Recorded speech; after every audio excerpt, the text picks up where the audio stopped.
Commissioner Shiroma? Aye. Commissioner Guzman Aceves? Pacific Gas and Electric Company, PG&E, initiated a series of public safety power shutoffs, PSPS, events during the week of October 7th. These PSPS events affected up to 700,000 accounts that serve approximately 2 million California residents. Not only did this event have an unprecedented scale, but it turns out that the company's implementation of the PSPS protocol was flawed.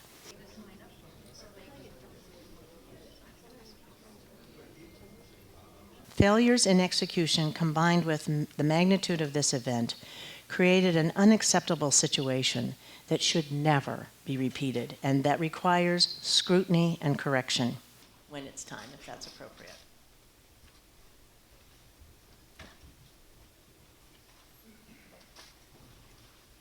Let me assure you, we do not like to turn off the power. It runs contrary to the reason any of us ever got in this business. But as I look back at last week, one of the things that stands out in my mind, we actually didn't have any catastrophic fires in Northern and Central California. And that was the sole intent of the PSPS. Now, it's hard to prove a negative. We can't prove our decision avoided fires that otherwise would have occurred, but we do know this, that winds above 45 miles an hour create a high risk of vegetation contacting distribution lines. And vegetation contacting those lines is the most common cause of fire related to electrical equipment. I hear skepticism about whether the shutoff was truly necessary and whether the scope was too large. Skepticism that we did this to save our own skin rather than for public safety. The fact is that we did this for one reason, and that is safety. We don't want to delay any further, so I'm going to read. Another misconception is that we turned off power because our system is in, quote, shambles.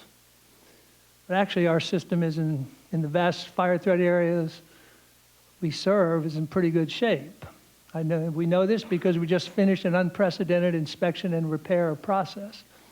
And continue to the Garden Plaza area, which is immediate to the right after passing the War Memorial Theater. They frame these power safety shutoffs as inconvenience or hardship, but what they don't realize is for people with disabilities, it's life-threatening for some disabilities.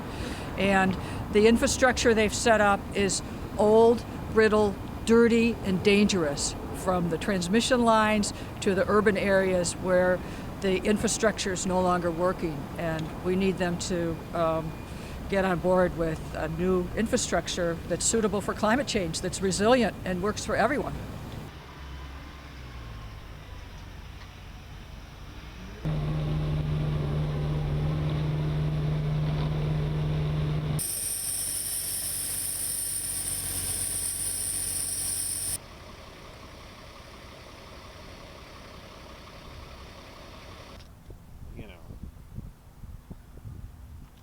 Unless that becomes a concern.